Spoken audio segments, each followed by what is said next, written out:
Hola y bienvenidos a un nuevo vídeo de Godash Academy.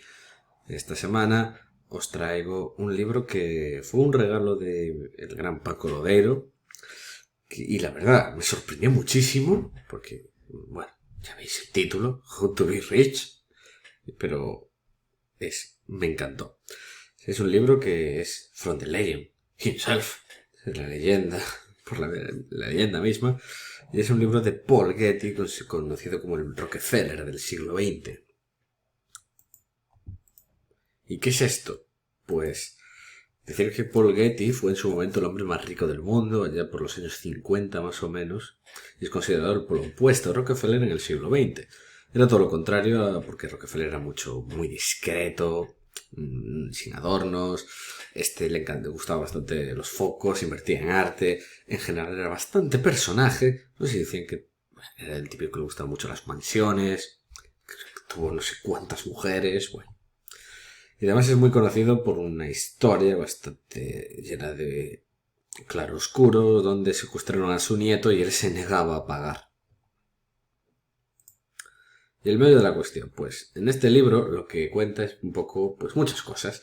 Y empieza hablando un poco de su vida, cómo se hizo rico y tal. Y luego va dando, pues, temas varios. Habla de los sindicatos, cómo tener la mentalidad correcta, da consejos de inversión. Está muy bien. Ya lo veréis. Y empieza, pues bueno, narrando un poco su vida. Cuenta cómo nació, pues, a principios del siglo XX y cómo se hizo millonario. Decide que su padre ya era un magnate del oil en la zona de Texas y Oklahoma. Y él mismo admitía que disfruté de la ventaja de haber nacido en una familia rica, aunque hacía dinero por mi cuenta, dudo que el imperio Getty existiera hoy si no hubiera heredado el negocio de mi padre tras su muerte. Bueno, no se refiere tanto al haber heredado el negocio, porque él ya era millonario cuando su padre falleció, sino a que contó con el apoyo, con bastante dinero de apoyo del padre al principio. Y siempre admitió que partió con ventaja, pero también recalca que tuvo que aprender y trabajar como todos y que los primeros pozos, de hecho, el padre no le regalaba nada. O sea, el padre le financiaba, pero le pagaba solo el 30%. O sea, sí, sí, le daba ayuda, pero si era malo, no habría llegado a nada. Se pusieron a hacer prospecciones allá por Oklahoma en 1915, la Primera Guerra Mundial. Les coincidió, claro, por la Primera Guerra Mundial, que estaba, pues, el negocio estaba en auge contra la demanda de petróleo. Y fueron unos años muy buenos. Comenta que en esa época, y este es un detalle que me hizo mucha gracia, que la mayoría eran unos recles, unos malditos zumbaos que simplemente cogen terrenos y se ponen a picar en busca de fortuna, y que ellos fueron de los primeros que usaban estudios de geología para analizar dónde perforar. Decía que al final esto era pura probabilidad y que era todo suerte, que al final hubiera algo o no, pero que al usar esto pues la aumentabas. Luego pone un montón de anécdotas de cómo reclutó a algunos de sus lugartenientes o hizo algunas adquisiciones, por ejemplo, cómo hizo activismo dentro de una refinería en California, cómo empezó a invertir en California, en real estate también, alguna operación. Y con la Gran Depresión, que llegó en los años 30, pues sacó todo su lado value. Dice literalmente que todo el mundo tenía miedo de que hubiera una revolución comunista o algo por el estilo. Yo aproveché para comprar lo que nadie quería.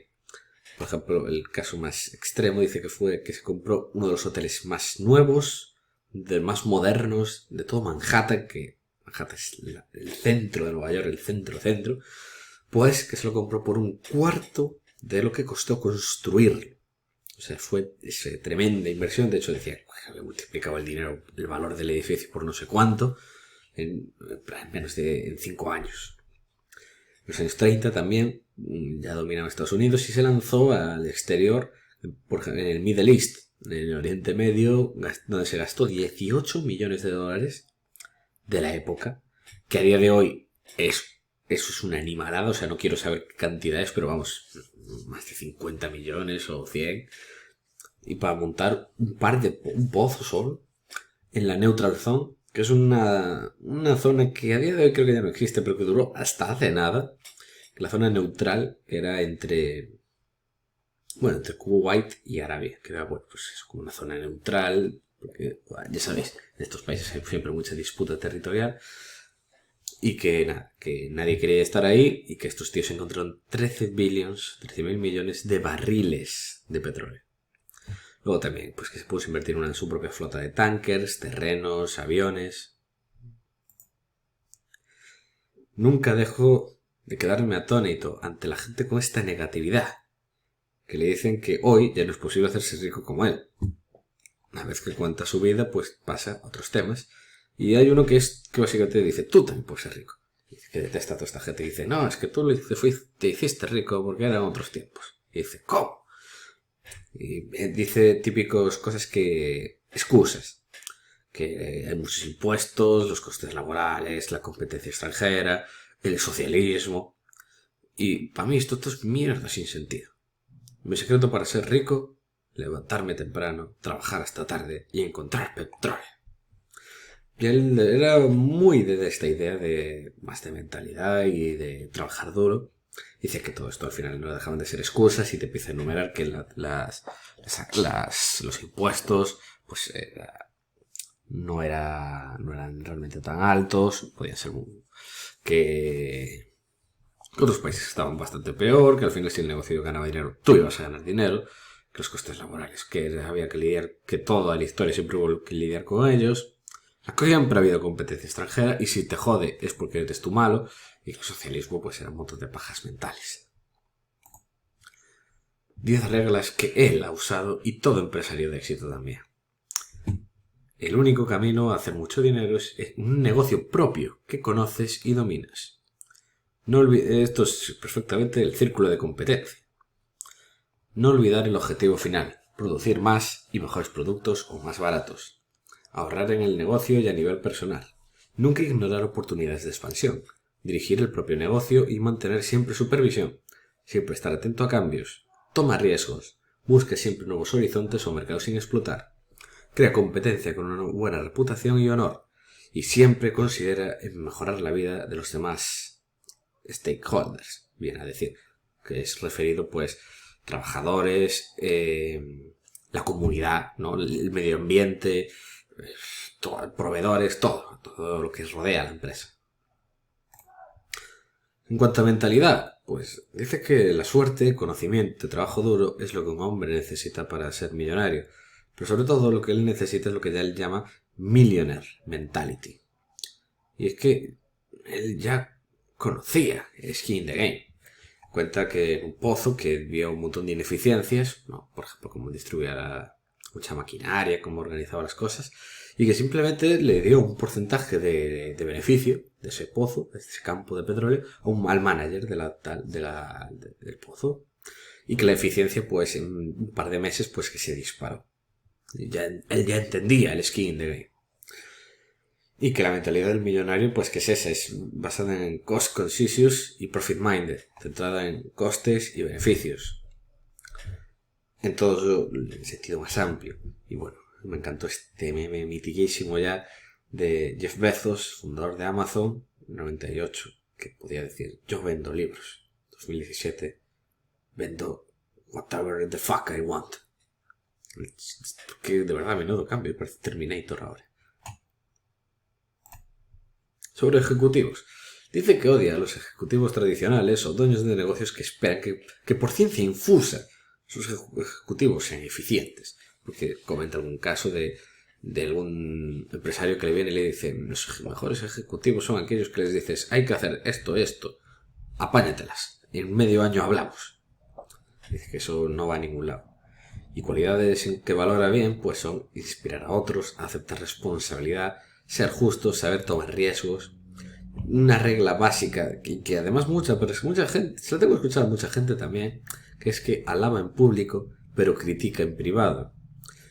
Y que la comunicación e implicación en el negocio siempre es clave.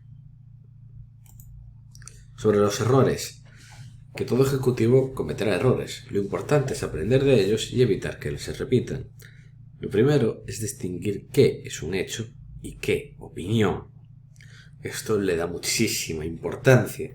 Analizar si esto ha ido mal y si así es un hecho que estos datos tal o no, es una opinión porque es que el trimestre fue mal porque hizo mal tiempo y pasó no sé qué y vino un tifón.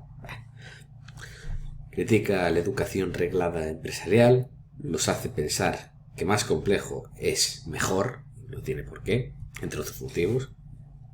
Enumera una serie de errores que cometió o conoce que otros cometieron, por ejemplo, de miedo, de exigirse demasiado a sí mismos y estar en tensión continua, esto que empeora la salud, saben mal lanzamiento de productos, por ejemplo, de mal timing, marketing. En cuanto a los sindicatos, este es un tema que es de mis capítulos favoritos, porque es una idea que uno pensaría, Paul Getty será antisocialismo, antisindicatos, anti... Y es todo lo contrario. De hecho, él escuchaba, él decía que tenía algunos amigos socialistas. Y él dice que él está encantado de negociar con sindicatos si son libres y honestos. Y recalca esto además como 5 veces, lo dice en el capítulo, libres y honestos, porque si hay un rollo, no, esto me lo justificas por pura ideología e intereses detrás. Como bueno, no hace falta poner ejemplos en el mundo real, los últimos años, cosas que han pasado con este tema. Y siempre deja clara, dice que siempre en una negociación de este tipo hay que dejar clara la situación real de la empresa, evaluar objetivos, logros y siempre estar dispuesto a dar mayores salarios y benefits si son merecidos. Todo empresario se acaba sintiendo acorralado. Este es un capítulo que es muy bueno, donde habla de que una de las mayores lecciones de su vida proviene de un industrial que afirmaba que tenía varias empresas dolidas por la competencia, que tenía alguna sin efectivo, que decía que podía tener problemas de pagos de deudas en pocos meses, y decía que no estaba preocupado, que de hecho necesitaba algo así, que una crisis ocasional es buena para un empresario, porque lo endurece, lo espabila, que este, por ejemplo, es un problema al que yo creo que se han enfrentado mucho la última década los staples, empresas tipo Unilever, Nestlé, todas estas gigantes de consumo, pues que al final no paraban de hacer dinero, los propios directivos no tenían que hacer nada, o sea, iba todo a base de marca, seguir produciendo, y en plan modo crucero, y claro, ahora que surgen problemas, pues no saben cómo reaccionar. Y que lo importante no son los problemas, sino cómo se reacciona ante ellos. Y pone de ejemplo a Henry Ford, que tuvo que de hecho antes de montar sus míticas plantas, todo rápido, plantas de las cadenas de montaje y del Ford T, que arrasó, pues que antes ya había tratado de sacar otros modelos y que fueron fracasos, la gente pensaba que estaba loco, pero supo reaccionar. Imposible. Dice que el buen juicio y una previsión imaginativa son dos cualidades que pueden hacer lo imposible posible. Que pensar que todo es posible es totalmente naif también. Que hay que saber ver lo posible cuando el resto piensa que no se puede. Por ejemplo, en los años 30 que nadie quería montar un negocio. Entonces, que no hay que estar en ningún extremo. Pensar que todo es posible, pues es naif, es muy ingenuo, de que puedes hacer cualquier cosa. Pero que también hay que saber ver lo que el resto no ve. Que los negocios son como el ajedrez, dependen del buen juicio individual. Este es cañelita. De las ideas que más me han quedado es esta idea graciosa. Los bárbaros educados. Critica que los americanos de hoy en día, años 50, os digo que no han cambiado demasiado, lo que él quiere decir, que los americanos son como bárbaros educados, que aprenden latín e ideas romanas, pero siguen siendo bárbaros. Esto, pues, se refiere a lo que pasó de verdad. La época del Imperio Romano, los varios pueblos germánicos, pues que hubo varios que fueron bastante romanizados, que aprendían latín y adquirían ideas romanas, pero que seguían siendo bárbaros. Y que eso, bueno, se refiere que los americanos son así en el sentido de que ve que no se aprecia el arte, la falta de museos, falta de inversión en cultura en general. Y comenta ejemplos tipo de que iba con algún empresario por Londres y que en vez de ir a ver cualquier museo o conocer la ciudad, que acababan en algún bar de copas. O sea, el tío, pues eso, lo critica mucho. Y personalmente es algo que a mí también me habréis escuchado alguna vez en algún podcast o en algún sitio por ahí, que es terrible. O sea, los americanos es que suele ser gente muchas veces es brillante en su campo, pero es que para lo demás es increíblemente inculta. O sea, y por ejemplo en temas de cultura general es terrible, en geografía peligroso hablar con ellos de eso. Y de hecho pone el ejemplo a Venecia, la Serenísima República, en el siglo XV, que como era un país lleno de riqueza, con grandes comerciantes, pero que financiaban grandes obras de arte y artistas varios, como la Basílica de San Marcos en Venecia. Esta es la plaza y tal, muy bonito, la zona. El hombre mujer, otro gran capítulo. Hoy, la naturaleza inherente al gobierno es presionar hacia una mayor sistematización y estandarización. Y todo el capítulo, pues básicamente duras críticas al gobierno de Estados Unidos en ese momento y también a universidades y escuelas por estar creando, pues, tratar de crear seres humanos iguales, con capacidades iguales, que sean todo igual, además de pretender exigir los mismos estándares a gente distinta y que crean alumnos sobreespecializados con horizontes bastante limitados. Y aquí pues un campus. Y aquí llega varios capítulos que habla de inversión. El primero es Wall Street, habla sobre invertir en equities, en acciones. Y dice que I had be foolish not to buy. Cuenta que en los 60, en el 62, pues que hubo como un crack. Que claro, ahora en retrospectiva pues ya ni nos acordamos de él, pero que hubo un mes que cayó mucho la bolsa, la gente estaba asustada y que él dijo que habría sido idiota no haber comprado y se puso pues eso, a comprar gangas. Y es que Getty era todo un value y habla de cómo esperar a los vaivenes del mercado para comprar barato. Recomienda además cosas como el círculo de competencia, conocer bien la industria, hacerse preguntas adecuadas, que es lo mismo que se mira hoy en día. Deuda, earning record, valor tangible inferior al market cap, muy deep value de Benjamin Graham. Caso extremo, dice Honolulu Oil, que literal, se podía haberlo comprado Graham, que era una petrolera, que decían que estaban tan infravalorados que lo que hicieron fue liquidar la empresa entera, vender todos los activos y repartir el cash. Pues cotizaba a $30 cuando compró Getty y acabaron repartiendo $100 en dividendos. Y esto, en muy poco tiempo, fue eso, estaba a 30, lo empezaron a liquidar y ¡pum! Real estate. Dice que él no es de invertir en mobiliario, pero que sí que tiene bastantes cosas por ahí. Un hotel allí, algún resort por allá, varios terrenos en California, por ejemplo. Y dice que siempre compra inmobiliario en rock bottom price, el punto que dice que es la forma más rápida de hacer dinero en real estate. Por ejemplo, compró terrenos en California por $150.000 que en menos de una década valían 4 millones. ¿Por qué? Porque estaban al lado de una ciudad y la ciudad se expandió. Y es que dice que las formas, aparte no solo de comprar en el punto más bajo, sino de otra técnica de forrada extrema, es comprar terrenos o propiedades a las afueras y esperar que la ciudad se expanda hacia ahí, pues son de las mayores rentabilidades. Pero advierte de hacer esta idea, porque salen rana muy fácilmente. O sea, yo conozco gente que lo ha intentado hacer con Santiago y otros sitios de rollo, sí, no, porque esto está barato y como va a seguir creciendo 10 años, pues la ciudad se expande hacia aquí. Y no, puede venir una recesión de por medio, puede la ciudad dejar de crecer por lo que sea, puede expandirse por cualquier motivo hacia el otro lado. O sea, si sale bien, es tremendo. O sea, las inversiones que se pueden hacer aquí. Pero si no, es muy fácil que tires el dinero. Y da consejos, pues, muy sentido común, como usar buenos brokers, conocer bien la zona, peritos para validar todo, contratar siempre gente de reformas para que sepa hacer bien cálculos de cuánto puede costar renovar una propiedad.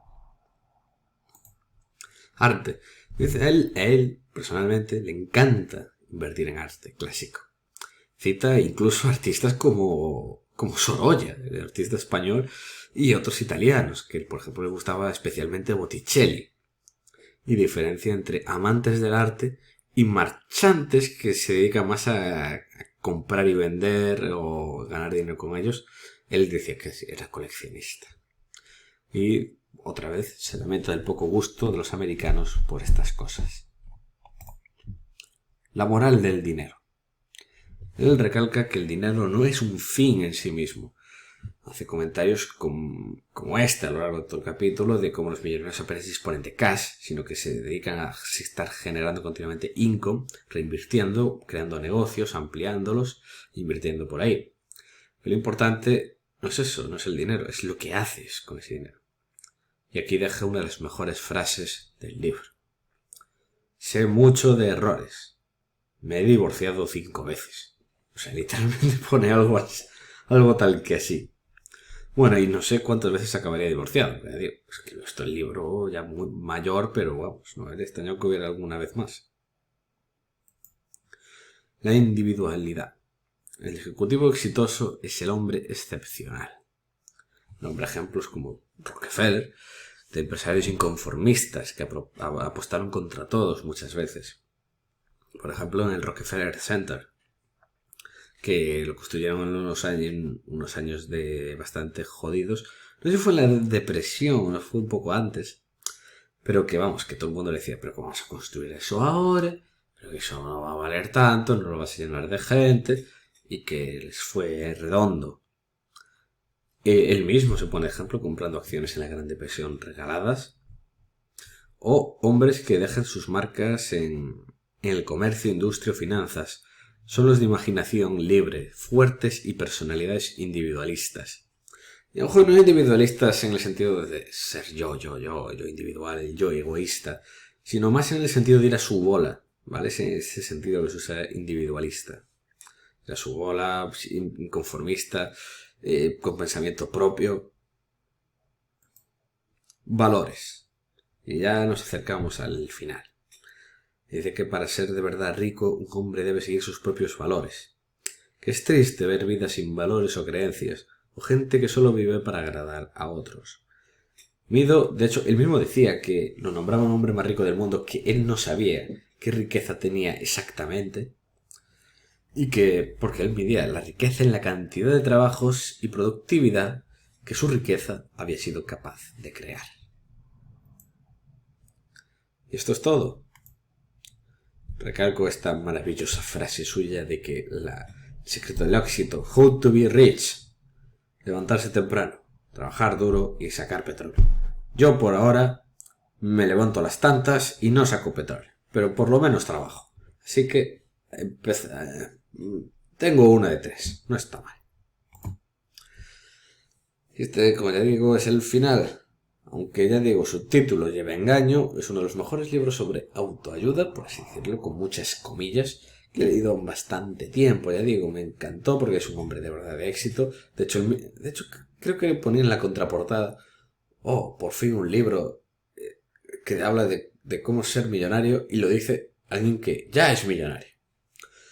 Y ya digo, es muy recomendable si queréis aprender más sobre negocios, sobre la vida de Paul Getty, o sobre ver cómo era la vida en la primera mitad del siglo XX. Comenta mucho eso, el reckless de petróleo antiguamente, en los años 20, cuando empezaron, o bueno, cómo se vivió la Gran Depresión.